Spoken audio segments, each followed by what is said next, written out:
Corporate హాస్పిటల్కి వెళ్తే వైద్యం అందదు, ఆరోగ్యశ్రీ లేదంటారు.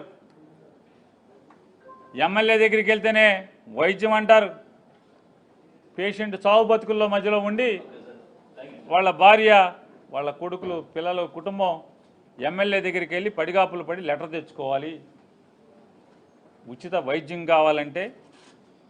పోనీ అలాంటి హాస్పిటల్లోనా ఎమ్మెల్యే దగ్గర పడిగాపులు పడి పేషెంట్ని చావు బతుకుల్లో ఉంచి హాస్పిటల్లో వెళ్ళి ఎమ్మెల్యే గారి దగ్గర లెటర్ తెస్తే ఏంటా అంటే అక్కడితో ఆగే పరిస్థితి లేదు. ఆ లెటర్తో పాటుగా ఇంత కట్టాలి, అంత కట్టండి, గవర్నమెంట్ నుంచి మాకు 1,00,000 వస్తుంది, మీరు ఒక 50,000 కట్టండి, గవర్నమెంట్ నుంచి మాకు 2 లక్షలు వస్తాయి, మీరు 70,000 కట్టండి. ఇటువంటి బేరసారాలతో గతి లేక ఇవాళ మనుషుల్ని బతికించుకోవడం కోసం సామాన్యులు ఆంధ్రప్రదేశ్ రాష్ట్రంలో బాధలు పడే పరిస్థితి. ఎవరో అక్కర్లేదు, మనం ఈ ప్రభుత్వం బాగుందా బాగోలేదా అనేది ఎవరినో అడగక్కర్లా.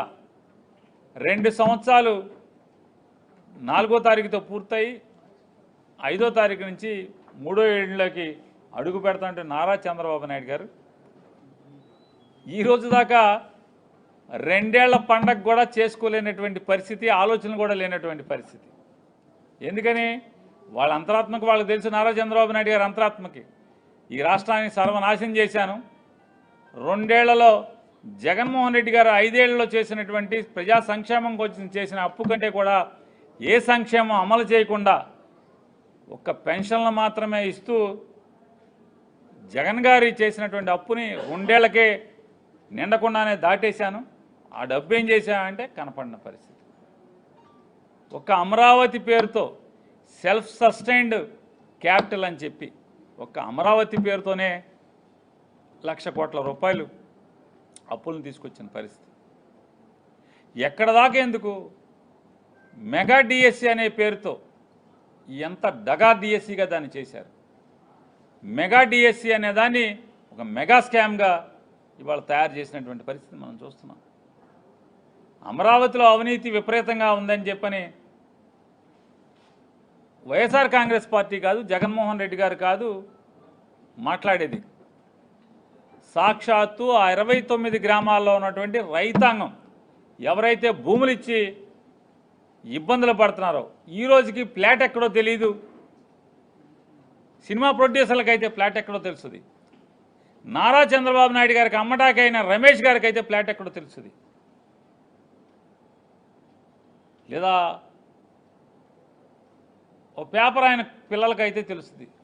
కానీ ఈ రోజు దాకా కూడా ఆ 29 గ్రామాల్లో తాతలు తండ్రులు ఇచ్చినటువంటి ఆస్తిని చంద్రబాబు నాయుడు గారి మాటని నమ్మి మోసపోయినటువంటి రైతాంగానికి మాత్రం ఈ రోజు దాకా ఫ్లాట్ ఎక్కడో తెలియదు.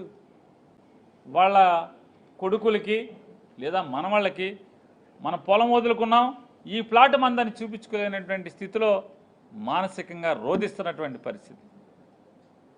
మరి డిఎస్సి అక్కడితో బయలుదేరి కాంట్రాక్టుల్లో దగ, కాంట్రాక్టుల్లో అవినీతి, లేదా పరిశ్రమలకు భూములు ఇచ్చే పేరుతో అవినీతి.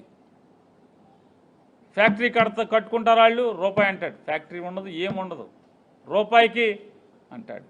బరి తెగించినటువంటి ఏదో సామెతగా ఉంది, చిన్నమరిగిన కోడి ఇల్లెక్కి కూసిందంట. అంటే నన్నే బాగా తినటం మరిగిపోయి నన్ను ఎవడేం చేయలేడు, నా పేక్ కొయ్యలేడు, నన్ను మాంసం వండుకోలేడు అని చెప్పని ఆదివారం పూట కూడా ఇల్లెక్కి కూసిందన్న సామెత ఉంది.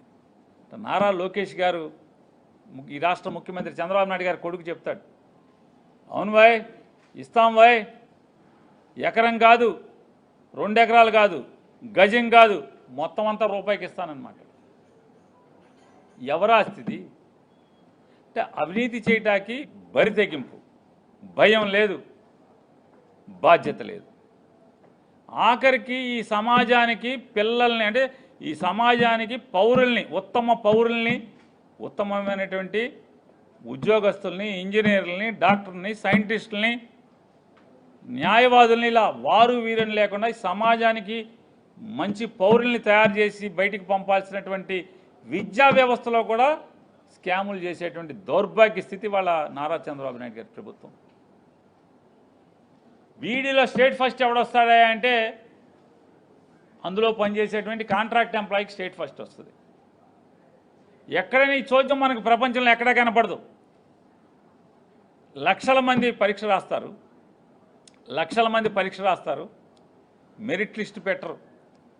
ఎవరికి ఫస్ట్ ర్యాంక్ వచ్చింది, ఎవరికి సెకండ్ ర్యాంక్ వచ్చింది, ఎవరికి 100 ర్యాంక్ వచ్చింది, ఎవరికి 1,00,000 ర్యాంక్ వచ్చిందో, ఎవరికి 2 లక్షల ర్యాంక్ వచ్చిందో బోర్డు ఎట్టరు, ఎవరికి రాయరు, ఎవరికి చెప్పరు.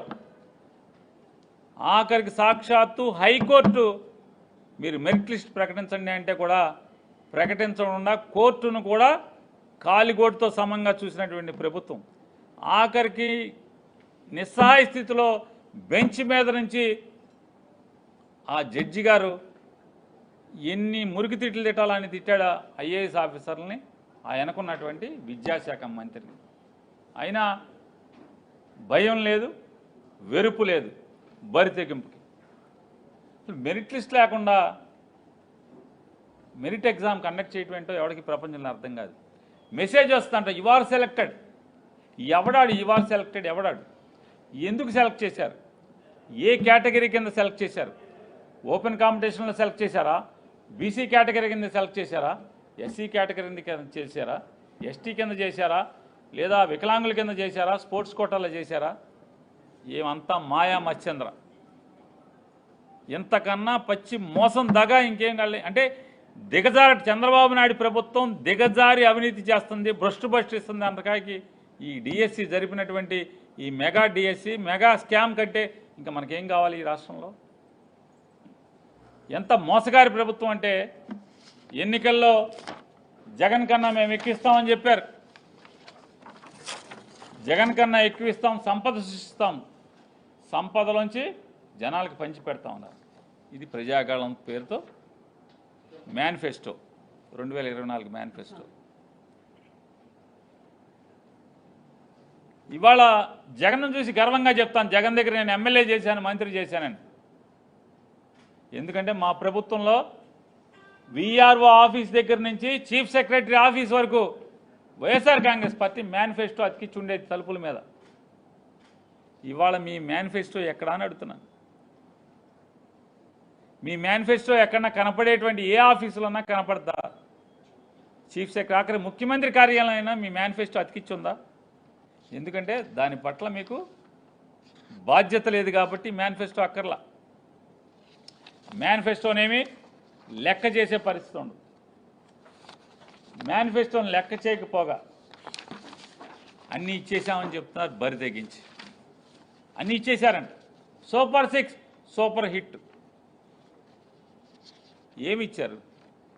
ఇచ్చిన బస్సును ఆపేస్తామని పరిస్థితి. ఆడవాళ్ళకి ఇచ్చినటువంటి బస్సు వల్ల మొదటి పేజీ అడ్వర్టైజ్మెంట్, ఓట్లేసే రోజు, జనం ఓట్లేసే రోజు మొదటి పేజీ అడ్వర్టైజ్మెంట్.